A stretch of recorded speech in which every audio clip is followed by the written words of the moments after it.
अभी मैं अयोध्या जी के महर्षि वाल्मीकि हवाई अड्डा पे हूँ और यहाँ पे आप सभी को दिखाई दे रहा होगा एक खूबसूरत हवाई अड्डा बन रहा है। जो लोग कहते हैं कि मंदिर से जो है विकास नहीं होता है, अस्पतालों की ज़रूरत है, तो उनसे मैं बता देना चाहता हूँ कि यहाँ से सिर्फ और सिर्फ 1 किलोमीटर की दूरी पे दशरथ जी के नाम पे मेडिकल कॉलेज बन रहा है यहाँ पे बगल में। और कमाल की बात यह है कि ये अंतर्राष्ट्रीय हवाई अड्डा जो 2023 में बन के तैयार हुआ, इससे 50 साल पहले पटना में भी एक हवाई अड्डा बना जो बिहार की राजधानी है। वहाँ पे 1973 में एक एयरपोर्ट बना जिसका रनवे का जो लेंथ है वो सिर्फ और सिर्फ 6800 फीट है। यानी ज़्यादातर प्लेन जो है वहाँ पे इमरजेंसी ब्रेक पे उतरता है। जहाँ के नेता कहते हैं कि मंदिर से कैसे विकास होता है, उन्हीं को मैं बताना चाहता हूँ कि ये 2023 में एयरपोर्ट बना और इसका रनवे का लेंथ जो है वो 8200 फीट है। 50 साल बाद बना यहाँ पे। और जानते हैं एयरपोर्ट काहे बना? काहे कि मंदिर बना। जब तक मंदिर नहीं बना था तब तक यहाँ पे एयरपोर्ट नहीं था। और यहाँ पे अनेकों सरकारें आई, अनेकों सरकारें गई, लेकिन उन लोगों ने कभी एयरपोर्ट नहीं बनाया। और जो लोग कहते हैं कि धर्म की राजनीति हो रही है, तो उनसे कह देना चाहता हूं 1948 में जब उपचुनाव यहाँ पे फैजाबाद में हुआ था, तो उस समय कांग्रेस के विधायक जो चुनाव लड़ रहे थे, उन्होंने कहा था पहली बार राजनीति में राम का नाम किसने लिया, तो फैजाबाद के जो उस समय उपचुनाव में विधायक जी लड़ रहे थे, विधायक प्रत्याशी थे, उन्होंने कहा था कि हम लोग जो है रामलला के जगह को जो है लोगों से मुक्त कराएंगे।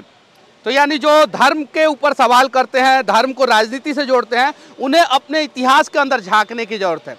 और देखिए कितना बढ़िया एयरपोर्ट है, कितना बढ़िया व्यवस्था हो रहा है। और हाँ, अभी एयरपोर्ट पूरा बन के तैयार नहीं हुआ है, लेकिन कमाल की बात यह है कि लगभग 100 से ज़्यादा चार्टर प्लेन जो है वो 22 जनवरी को इसी एयरपोर्ट पे उतरने वाला है। 100 से ज़्यादा चार्टर प्लेन। अब सोचने वाली बात यह है कि 100 तो एरोप्लेन जो है वो पटना के रनवे पे नहीं उतर पाता है, पटना एयरपोर्ट पे नहीं उतरता है। ये उत्तर प्रदेश की राजधानी नहीं है। उत्तर प्रदेश की राजधानी लखनऊ में है, जेवर में जो है अंतर्राष्ट्रीय एयरपोर्ट बहुत बड़ा बन रहा है, बनारस में एयरपोर्ट बन गया, गोरखपुर में एयरपोर्ट है। बिहार की राजधानी जो पटना है वहाँ पे आज तक एक सही एयरपोर्ट नहीं बन पाया। क्यों? क्योंकि केंद्र सरकार ने फंड दिया, राज्य सरकार ने जमीन अभी तक नहीं दिया।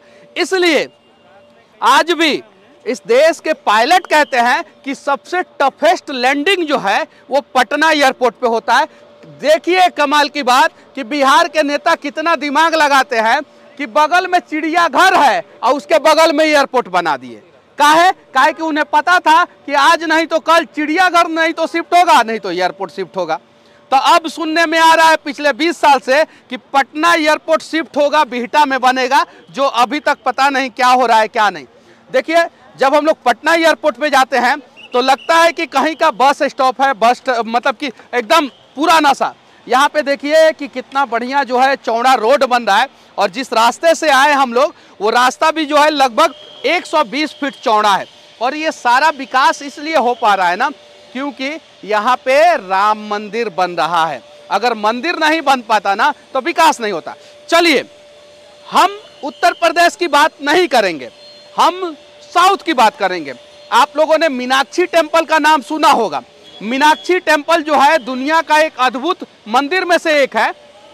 और उस मंदिर के वजह से मदुरई, जहाँ पे मैं जेल में था 4 महीना तमिलनाडु में, वहाँ पे फेमस मंदिर मीनाक्षी टेम्पल, और उस मीनाक्षी टेम्पल के वजह से वहाँ पे अंतर्राष्ट्रीय एयरपोर्ट बना है मदुरई में। तो जरा बताइए कि मंदिर से विकास होता है कि नहीं? और आपको किसने रोका था मेडिकल कॉलेज बनाने से? काहे नहीं अयोध्या में मेडिकल कॉलेज आप लोगों ने बनाया? यहाँ से सिर्फ और सिर्फ 1-1.5 किलोमीटर की दूरी पे जो है दशरथ मेडिकल कॉलेज जो है बढ़िया सा भव्य बन रहा है। किसने रोका था? देखिए सरकारें आएंगी, सरकारें जाएंगी, फर्क नहीं पड़ता। आस्था पे चोट नहीं होना चाहिए, धर्म पे चोट नहीं होना चाहिए, किसी के विश्वास पे चोट नहीं होना चाहिए, और राष्ट्रवाद पे चोट नहीं होना चाहिए। लेकिन जब सुप्रीम कोर्ट का जजमेंट आ गया, सुप्रीम कोर्ट में जो आंखों से नहीं देख सकते हैं रामभद्राचार्य जी ने 441 सबूत पेश किया, जिसमें सुप्रीम कोर्ट 437 सबूतों को सही पाया। जो आंख से नहीं देख सकते, उन्हें दिख गया, उनको सबूत मिल गया। और जो सुप्रीम कोर्ट के मुस्लिम जज थे, उन्होंने कहा रामभद्राचार्य जी को कि you have divine power of God, मतलब कि आपके पास जो है दैविक शक्ति है। जरा सोचिए, और सुप्रीम कोर्ट के जजमेंट के अनुसार जो है यहाँ पे मंदिर बन रहा है। जरा सोचिए कि भारत में जो लोग 80% है, वो लोग कितने संविधान को मानने वाले लोग हैं कि संविधान ने जब तक, कोर्ट ने जब तक आदेश नहीं दिया, तब तक उन लोगों ने कुछ नहीं किया। हमारे हर घर में राम जैसा एक पुत्र हो, इसकी कल्पना हम सब करते हैं। क्या आप लोग करते हैं कि आपके घर में रावण जैसा पुत्र हो? नहीं। जो लोग विरोध कर रहे हैं, जो लोग नहीं आ रहे हैं, वो लोग भी ये कल्पना नहीं करते होंगे कि उनके घर में रावण जैसा पुत्र हो। तो अगर आप चाहते हैं राम जैसा पुत्र हो, तो आइए। बहुत सारे लोगों को निमंत्रण मिला हुआ है, वो लोग निमंत्रण ठुकरा रहे हैं। बहुत सारे लोगों को नहीं मिला हुआ। जिनको नहीं मिला है, वो 22 तारीख के बाद आके जो है अयोध्या का, अगर सिर्फ विकास देखना चाहते हैं, मंदिर नहीं देखना चाहते, तो आके विकास देखिए। जो लोग कहते थे कि राम मंदिर के जगह पे जो है अस्पताल बनना चाहिए, तो वो लोग अगली बातों को क्यों नहीं कह रहे हैं? वो अपने सेंटेंस को कंप्लीट क्यों नहीं कर रहे हैं कि राम मंदिर के जगह पे अस्पताल बनना चाहिए? तो जो मस्जिद के लिए सुप्रीम कोर्ट ने जगह दिया है, उस पर भी अस्पताल बनाया जाए, क्यों नहीं कह रहे हैं? तो ये कहीं नहीं तो कहीं गलत है। इन सारी चीज़ों को समझना है और किसी के भी भावनाओं को ठेस नहीं पहुंचाना है। और उम्मीद है कि जो सुप्रीम कोर्ट ने जगह दिया है मस्जिद बनाने के लिए, वो मस्जिद का नाम जो है कलाम साहब, देश के जो है महान साइंटिस्ट साहब के नाम पे होगा, उस मस्जिद का नाम, ताकि जो है उस मस्जिद में जाने वाले, पूजा करने वाले लोग जब मस्जिद से निकलेंगे तो हमारे देश के लिए साइंटिस्ट बनेंगे। ये सारी चीज़ें हैं। और देखिए कितना प्रॉपर तरीके से टाउन प्लानिंग किया गया है। बिहार में आप चले जाइए तो विदाउट टाउन प्लानिंग काम होता है। क्यों? क्योंकि आज अगर हम काम कर दिए हैं, कल इसको तोड़ेंगे नहीं तो फिर कमाएंगे कैसे? प्रॉपर तरीके से टाउन प्लानिंग हुआ है। एयरपोर्ट का जैसा प्लानिंग किया जाता है, किया गया है। पार्किंग को जो है प्रॉपर जगह पे रखा गया है। जो रनवे लेंथ है वो 8200 फीट का रनवे लेंथ है। फ्यूचर में इसको बढ़ाया जा सकता है, दोनों साइड से जो है रनवे लेंथ को बढ़ाया जा सकता है फ्यूचर में। जो टर्मिनल बिल्डिंग है वो एक बिल्डिंग बन रहा है, लेकिन अगर फ्यूचर में जरूरत पड़ेगी तो टर्मिनल 2, टर्मिनल 3, जैसे IGI इंदिरा गांधी अंतर्राष्ट्रीय एयरपोर्ट दिल्ली में है, जैसे उसका टर्मिनल का विस्तार हो रहा है, वैसे यहाँ पे भी टर्मिनल का विस्तार किया जा सकता है। और हाँ, यही तो विकास है ना कि प्रभु श्री राम के वजह से 22 जनवरी को 100 से ज़्यादा प्राइवेट चार्टर प्लेन जो है एयरपोर्ट पे उतरेंगे। वो चार्टर प्लेन से लोग आएंगे, वो प्लेन से जो है, प्लेन जो पार्किंग में जाएगा तो पैसा देगा, उस पैसे से जो है एयरपोर्ट को फ़ायदा होगा। जब एयरपोर्ट को फ़ायदा होगा तो उस पैसे से जो है और जगह पे एयरपोर्ट बनाया जाएगा। देवघर जो झारखंड में एक जगह है, वहाँ पे बाबा का मंदिर है और उस मंदिर के वजह से पूरे आसपास के क्षेत्र का विकास हुआ। उत्तराखंड आप जा सकते हैं, देवों की भूमि उत्तराखंड है, बहुत सारे जगह है वहाँ पे लोग घूमने जाते हैं और पूरा उत्तराखंड का जो है राजस्व जो है वो टूरिज्म की वजह से चलता है, वहाँ पे लोग जाते हैं। आज जो है अयोध्या का विकास होगा, टैक्सेस आएंगे और जो टैक्स आएंगे उसके वजह से जो है उत्तर प्रदेश सरकार को प्रॉफिट होगा और उत्तर प्रदेश सरकार को प्रॉफिट होगा तो सिर्फ एक अस्पताल नहीं, जो medical college Dasharath medical college खुल रहा है, सिर्फ एक मेडिकल कॉलेज नहीं, ऐसे अनेकों मेडिकल कॉलेज खोला जाएगा जो सिर्फ और सिर्फ मंदिर के वजह से होगा। जो मंदिर बन रहा है उसमें किसी का पैसा नहीं है, वो सारे के सारे भक्तों का पैसा है। और जो ट्रस्ट है, ट्रस्ट ने ये टारगेट रखा था कि सिर्फ और सिर्फ हमें 900 करोड़ रुपया चाहिए मंदिर बनाने के लिए, टारगेट था ट्रस्ट का।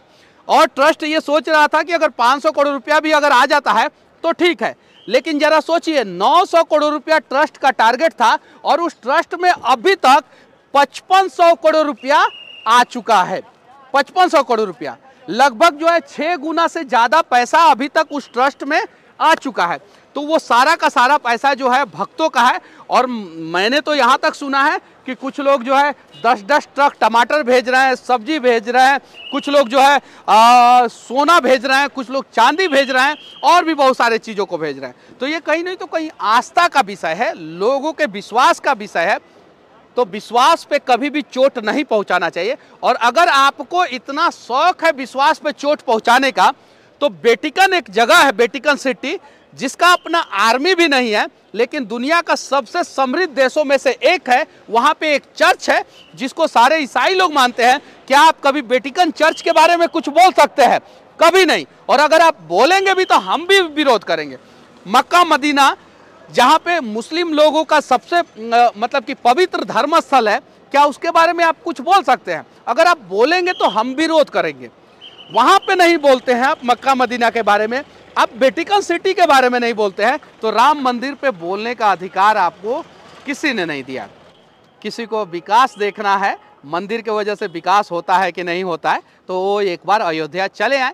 हाँ, आपको जो दिखेगा, आपको दिखेगा कि यहाँ पे विकास नहीं हुआ है, यहाँ पे जो है ये सड़कें गलत है, तो आप इस चीज़ को दिखाइए, दिखाएंगे। हम लोग रिपोर्टर हैं, हम लोग यूट्यूबर हैं, जो भी हैं, जो भी मानते हैं, हम अगर दिखाएंगे तभी तो विकास होगा। यहाँ पे प्लांटेशन, अगर कोई पेड़ सूख जाए तो दिखाइए कि पेड़ सूख गया है, तो पेड़ लगाया जाएगा, दिखाइए। अगर गलतियां सरकार करे तो सरकार की आंखों में आंखें डाल के जो है सवाल कीजिए और उस गलती को दिखाइए। लेकिन सरकार अगर अच्छा काम करे तो उस चीज को भी दिखाना चाहिए। और मैं बहुत सारे भक्तों से विनती करना चाहता हूं कि अयोध्या पानी से धोई जा रही है, साफ सुथरा अयोध्या को गुटखा खा के कम से कम गंदा ना करे। खासकर अमिताभ बच्चन से भी विनती करना चाहता हूं कि महानायक हैं आप, कम से कम अब राम मंदिर बन गया, आपसे विनती है कि आप भी जो है ना ये सरगोशी ऐड करना बंद कर दें। और शाहरुख खान जी, आपसे भी विनती है। बाकी अयोध्या एयरपोर्ट से, अयोध्या का विकास, अयोध्या एयरपोर्ट के बारे में आप लोग क्या सोचते हैं, कमेंट करके जरूर बताना। और हो सके तो आप हिंदू हो, मुसलमान हो, सिख हो, ईसाई हो, फर्क नहीं पड़ता, एक बार अयोध्या जरूर आना। अगर यहाँ पे कुछ कमियां दिखे उसको भी दिखाना और कुछ अच्छाइयाँ दिखे उसको भी दिखाना। जय जय श्री राम।